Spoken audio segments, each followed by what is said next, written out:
110 years, we, the people of the world, have been lied to. We're a group of very small number of criminal industrial conspirators decided to subordinate the entirety of the human population for the purpose of their sinister plans to enrich themselves while impoverishing and killing the rest of humanity. And I'm done being polite. We've long passed polite. When the words acceptable death rate become part of an industrial norm, we have lost the plot of humanity. And that's not my words. Those were the words of the World Health Organization and of Pfizer and of Moderna when they were given the authorization to begin the process of killing human beings in the interest of advancing their goals. Next slide.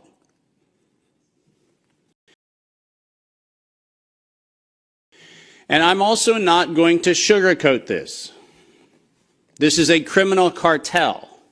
We are acting as though there's some sort of redeemable quality somewhere in some esoteric layer that somehow or another the World Health Organization must have some salutatory benefit. Well, I'm going to tell you, since its formation in the 1940s, the World Health Organization has been nothing more than a criminal cartel that has a sole and singular intent. And I will show you the document that proves what I'm saying. This is not an allegation. This is actually provable by their own words in their own hand. And they use a four-step process to execute every one of their nefarious plans. They begin by planning an exercise, then they go to the business of funding that exercise, then they create the rationale for the thing that they're going to do, and then they deploy and profit from it. And in violation of 15 U.S. Code Section 19, which for those of you listening, coincidentally started with the Clayton Act in the same year that the World Health Organization in the United States, 1913, the same year the World Health Organization's progenitors also started. So I find it fascinating that we passed the Clayton Act in 1913 and we set in motion 110 years ago the criminal conspiracy which we now call the World Health Organization. 110 years later. And in violation of TIFU, or TEFU, I don't even know how to say it, the TFEU, the treaty allegedly for the functioning of the European Union, which I think needs to now be called the Treaty for the Dysfunctional European Cabal, Article 101 unambiguously lays out the conditions that this was never a public health anything. It was racketeering for the purpose of instilling terror to adapt the behavior of a population. Period. That's what it was. That's what it always was. And we can come up with every theoretical argument we want to make about things, but the problem, even with the theory that we had an outbreak of something, is falsifiable for the data from Zurich that shows us that in the year of the death pandemic of the globe, life insurance companies paid $30 billion less in claims. Now, if there's a medical professional or a social professional or anybody else who wants to debate that we could develop a virus cunningly that could find out your bank account, your insurance policy statements, and whether you're paid up on your premiums, that's a big ask.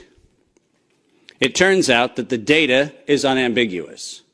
We did not have a pandemic. We had genocide. And we need to call it what it is. Next slide. When I say we planned it, let's make sure we understand exactly the not-so-fine print of the fine print. And I want to call your attention first to the right-hand column of the slide. This is the 2011 data that the World Health Organization, the Wellcome Trust, PATH, and the Gates Foundation did on their wonderful worldwide program for a malaria vaccine for children under the age of 6 months of age. And in their clinical trial, it's helpful to point out that they murdered 66 children in the vaccine group and then cunningly used the term control for a control group in which they murdered 28 children. Now, the reason I said murdered and the reason why I use that term is because it's exactly what it was. because it turns out that this control group was not a saline injection. It was not some sort of innocuous, innocent thing. It was actually a cocktail of other known pathogenic disease-carrying injections. The control group was known to kill people, and the experimental control group was actually theoretically maybe going to kill people. And what we did was we actually went ahead and murdered them all. And cunningly, under Article 5, Section 13, which I've put on this slide, I want you to understand why I said, at its formation in 1947, when the WHO was funded and founded, it was funded and founded by people intent to commit a crime because of their own language. Section 13 of Article 5 ends with the following statement: immunity from personal arrest or detention, blah, blah, blah, immunity from legal process of every kind.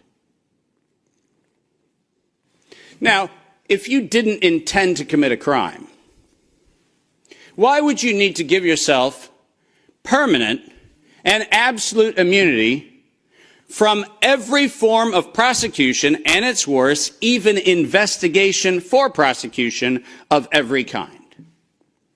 People sit there and pretend, well, that's like diplomatic immunity. Do you realize this isn't even meeting the standard of diplomatic immunity? This is a criminal organization who set in motion their own law to protect themselves against crimes they knew they were going to commit. And when I say they knew they were going to commit, I mean they knew it, because their first Director General, none other than Dr. René Sand, who happened to be in the hospitality of the Germans in Dachau in 1940 earlier, in 1947, mysteriously, with the largesse of the Rockefeller Foundation, was nominated to become the first Director General of the WHO. And within 5 short years, René Sand decided to authorize the real purpose of the WHO in writing by then Director General Dr. Brock Chisholm, who advocated for population control as its primary objective. Does that sound like public health to anyone in this room? This is not public health. This is the advancement of the same genocidal program that began with the Carnegie Foundation's funding of the eugenics office at Cold Spring Labs in the United States in 1913 under the philanthropy of Andrew Carnegie. People, stop fooling yourself. We debate the leaves on the tree of what we call this pandemic thing, but we're not going to the root. This was an organized crime, racketeering entity set up to give itself first absolute immunity and then execute its plans to make sure it controls who lives, who dies, and who gets any chance at life. And if you think that I am somehow inflating numbers, let me be unambiguous. Under every treatment of tax provision, if I were to tell you that there is an 88% controlling interest of any organization, you might conclude that that actually aggregates into a controlling interest. And it turns out that if we look at the foundation donations to the World Health Organization, 88% of those come from a single organization, the Gates Foundation. That constitutes a violation of every competitiveness law in Europe and every competitiveness law in the United States. This is absolutely not only not an independent, charitably funded donation, but more importantly, under the tax laws on both sides of the Atlantic, this constitutes directed donations which specifically are forbidden and do not have any place anywhere in the Charter of the World Health Organization or any of the UN-affiliated organizations. When I say this is a crime, I mean it's a tax crime, a racketeering crime, a money laundering crime, and now the crime of racketeering leading to murder and global terrorism. Next slide. I told you that the second thing after they plan it is they fund it. And why don't we use the criminals' language in their own words, because it's the best way to say it. When they actually planned the release of the use of a biologically modified chimera associated with the model derived from coronavirus, they actually said the following: to sustain the funding base beyond the crisis, we need to increase the public understanding for the needful medical countermeasures, such as a pan-influenza or pan-coronavirus vaccine. Now, let me pause for just one moment and remind you that the crisis that they were speaking of was a crisis of diminishing funding. There was no health crisis. This was a crisis of their coffers were starting to run dry. That's the crisis. And let's read on. A key driver is the media, and the economics will follow the hype. We need to use that hype to our advantage to get to the real issues. Investors will respond if they see profit at the end of the process. That is officially the statement made by the conspiratorial cabal that by that time was the decade of vaccines put in motion in 2011 by the Global Preparedness Monitoring Board of the World Health Organization, and it was the funding base for Peter Daszak's partnership with the chimeric production of pathogens both in North Carolina and in Wuhan. So don't tell me that we have to do an investigation into where this came from. The criminals have admitted to it in their own words. Next slide. And now we get the fun one that no one in Congress is willing to address, which is the elephant in the room. On October the 21st, 2014, despite the multiple conversations between Senator Rand Paul and Anthony Fauci, where we've been told that Rand Paul has done everything he can to put Fauci on the ropes, he has had in his possession the letter that you see on the left.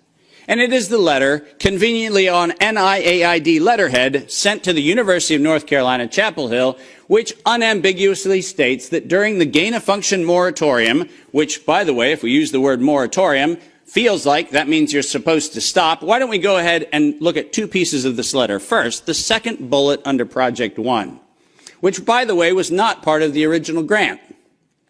This was to look at the novel functions of the virus pathogenesis in vivo. You know what that means? In living systems. The grant was supposed to be clinical simulations and models, but this grant was modified with this letter to say we were going to authorize gain-of-function research during the moratorium in living systems. And then we love the last paragraph of this letter, which conveniently says, as your grant is currently funded, this pause is voluntary. How many times have you met a voluntary moratorium? And the best part about it is that if we look at the very last line, or continue to conduct the applicable gain-of-function research until the end of the currently active budget period. But here comes the problem. You know who is supplying the budget? An indefinite term, unlimited amount contract from DARPA and from NIH. Isn't it convenient to have a perpetually funded project that needs to stop when the money runs out, when you find out that there is no point where the money runs out because there is no end to the thing that has no end? And lest you think that I'm making an allegation, which I'm not, I'm making an accusation.